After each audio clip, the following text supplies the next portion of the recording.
Alrighty, we're back! Well, it's the same day as the previous video for me, but you're back after the weekend. Hope you had a good time. I know I probably, most likely, didn't work too much, so yeah, that's good.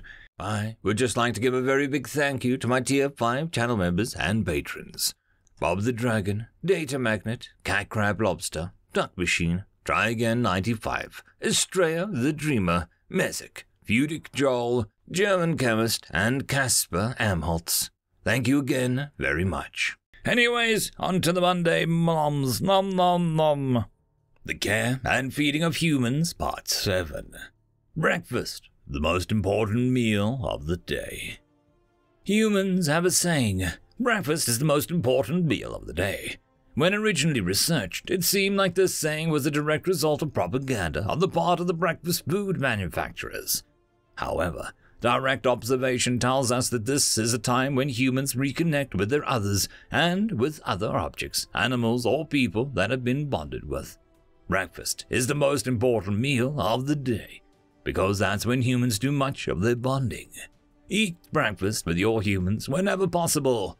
Audiobook, Review of Ontological Species Studies, The Care and Feeding of Humans, Breakfast, the most important meal of the day.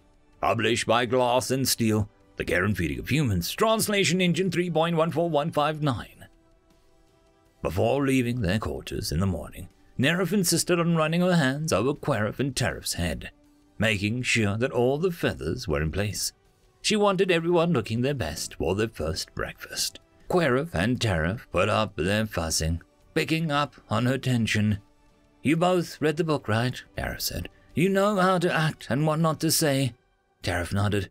I'm talking about food, what they like, what they don't, and if they have any allergies." "Good," Nerif said.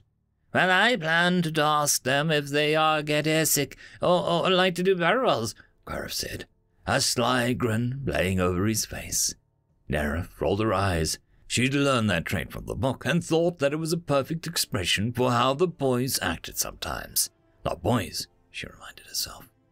Querif saw her expression and laughed. "Just kidding." "Actually," Terif said, "they might like barrel rolls since they're human." "You are not helping," Nerif said. "Now come on, we don't want to be late." By the time they got to the common room, Zoe, Nate, and Alan were already seated. The other members of the crew, Nerif saw with satisfaction, were stopping by and greeting the humans, but leaving space at the table for the Lineads. Since they were the ones doing the landfall with the humans, it was right and proper that they had the most opportunity to bond with the humans. "Good morning," Nerif said.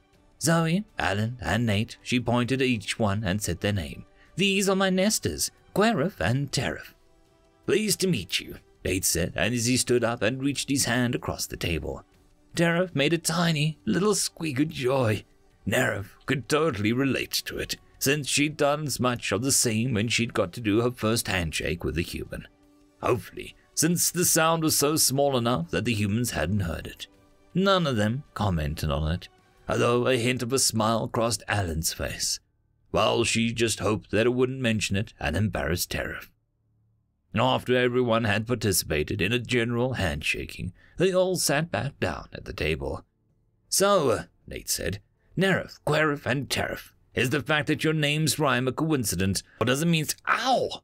Nerif heard a loud thunk from under the table that coincided with Nate's exclamation. "Damn it, Zoe, what do you kick me for? I'm just asking a question," Nate complained. "I know where your questions are headed, you dirty-minded man," Zoe said. "I wasn't going to ask anything improper," Nate protested. "See that you don't," Zoe said, and turned her attention back to her food. "Do you have to clean your mind?" Querif asked. "Why is it dirty?" Nerif put her hand on Querif's shoulder and grinned at Nate. "At least she doesn't kick like yours does." Alan smothered his laugh behind his napkin. "Well, we're all from the same nest," Nerif explained, "so our names share a similarity." "Ah," Nate said. "So, does it mean you all sleep Ow! He glared at Zoe and rubbed his leg under the table. "Can you at least switch legs?" he asked her. "Of course we sleep together," Terif said. "We're nesters. Why wouldn't we?" He gave Nate a puzzled look. This time, Zoe laughed at Nate. "I told you to mind your questions," she said, and shook her head at him. He groaned and rubbed his leg again. So, Tariff? Zoe asked and studied the casualness, and she struck out a fork for the food. How old are you? 36 rotations, he said proudly. Queref and I just finished our molt. He smoothed down the feathers on his head stealth-consciously. And Nerif, you're 37 or 38 rotations, Zoe continued. 40 rotations, Nerif corrected. So, you're all adults. Mary, Zoe said. Hey, Queref said, a mock-injured tone. We're still young at heart. Zoe smiled, but Nerif saw that it didn't touch her eyes. She thought quickly. If you three don't have any plans this morning, Nerif said, I thought the 6 of us could do a tour of the ship. Queref can show off his fancy shuttle, and Tariff can quiz you about human foods and why you would willingly eat toxic chemicals. Oh, that's a new one, Nate said. Toxic chemicals. I'll make note of that. Usually people ask about capsaicin. What toxic chemicals do we eat? Tariff nodded. I've heard that you eat these things called hot dogs, which are made out of leftover bits of Nate interrupted him. Hold up a hand. Right, stop there, buddy. I like hot dogs too much to know what they're made of. Nara glanced at Zoe. Her shoulders were slightly slumped. Now, the book said that could mean that she was tired or relaxed. Nara remembered the workout at the gym last night and was going to put a bet on tired when Zoe looked up and caught Nara watching. Zoe straightened. A tour would be great, thank you. Would you mind coming to find me after you're all done with breakfast? Zoe shoved her empty plate towards the middle of the table and threw her napkin on top. The takeaway at the center of the table disposed of the dirty dishes, and Zoe stood up and tugged at the bottom of her vest. See you in a few, or a little longer if you let Alan eat his fill. Zoe headed towards the door, swiping a piece of fruit off the table on her way out. It did take longer than Narif had expected for Alan to finish his breakfast. The riffs were all finished before he was, and even when he was still done, he grabbed a package of crackers and tucked them in a pocket. Why do you do that? Narif asked. Do what? Alan asked, as he tucked the second packet away with the first. Hide food in your clothes. Narif pointed at Alan's hand, and he looked down in surprise and then laughed. Habit, I guess, he said. You have a habit of putting food in your clothes. Then why do Zoe and Nate do it too? Narif asked. Well, you have to understand one thing about humans, Nate interjected into the conversation as they reached over and grabbed an apple and stuffed it into a pocket. We can live a long time without food, he said. Tariff nodded.